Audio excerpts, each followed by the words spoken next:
Akkam jirtan hordoftoota chaanalii maatii Astaayituu hundinuu bakka jirtanitti nagaa fi salaamtaan teenya isin agarsiisaa viidiyoo gabaabaa yuutuubaroota hundaaf viiwiin isaa akka dabalu gargaaru tokko qabadhee dhiyaadheetiin jira. Viidiyoon keenyaas yeroo baay'ee yuutuubaroonni yeroo viidiyoo upload godhan waan ittiin fayyadamne tokkotu jira.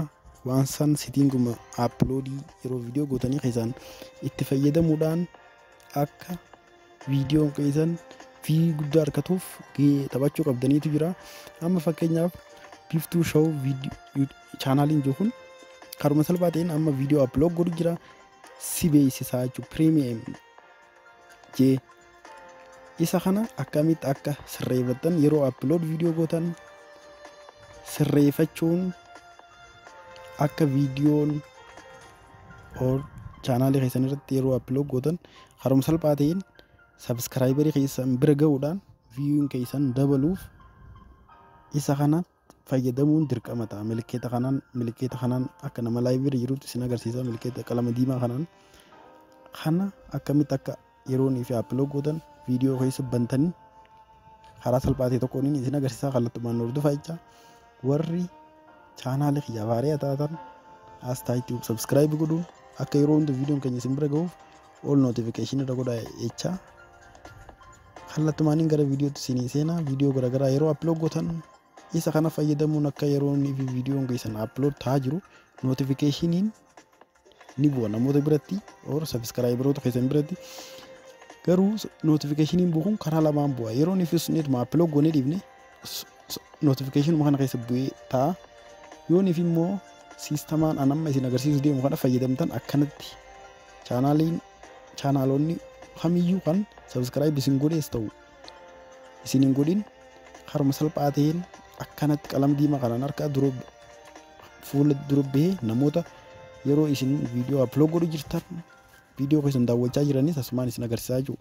Saniifuu sistema kana fayyadamuun akka viidiyoon keessan beekamtii guddaa argatuuf baay'ee barbaachisaa itti fayyadaman isin jaa. Jalqaba akkamitti akka isa kana fayyadamnuun isin agarsiisa. Yeroon fi YouTube channel irra viidiyoo upload godhu deemnu YouTube studio keessa seennee asii mallattoo plus ayini kana buuneetti isin seenna. Karaa lamaan seenna. Karaa lamaan kanaan amma fakkeenyaaf asumaaniin create or upload video kanaan seenee isin agarsiisa. Upload video ergaan jeen boodatti viidiyoo mataqqaa fakkeenya isin ta'u tokkoon upload godhee isin agarsiisa jechuudha. Upload video ergaan jeen booda maaliin godha?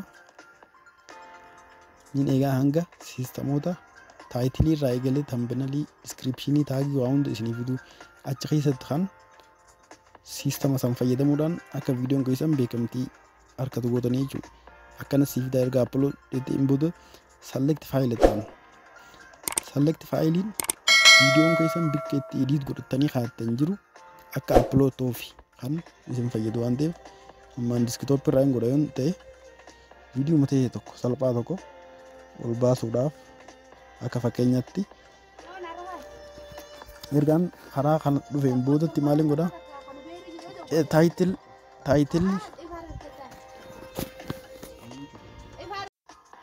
sanumaafuu akka viidiyoon keessan yeroon fi upload gootan akkana premier jee nama baay'ee biratti mul'ate guddaa viidiyoon keessan argatuuf wanni godhuu qabdan addatti viidiyoo upload jettaniin yeroo upload gootan upload video jettaniinituma haruma salphaa ta'een steppii isa kana isinii fiduudhaan akka viidiyoon keessan beekamtii argatu godhu ittiin gootanii jechuudha. Fakkeenya tokkoon isin agarsiisa viidiyoo xiqqaa tokko akkas upload godhee erga kana isinii dhufeen booda select file keessa seenuudhaan viidiyoo barbaadan san select godhachuudhaan karaa steppiin ittiin isin agarsiisuu deemu kanatti seentanii jechuudha.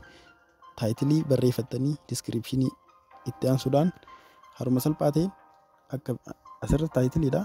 Descriptionii itti aansuudhaan akkumaan isiniin jetti bakka premier jiru akka isinii ba'uuf viidiyoon keessan akka view guddaa argatuuf gad harkifattanii jechuudha. Amma isumaan steppii gama olii sun ta'in gama dhumaa irratti kan steppiin san dhufu gama jalaa kanarra next jira next gootanii erga ulaagaalee gama steppii detailii keessa fixan booda viidiyoo elementiis ni fixanii itti aansitanii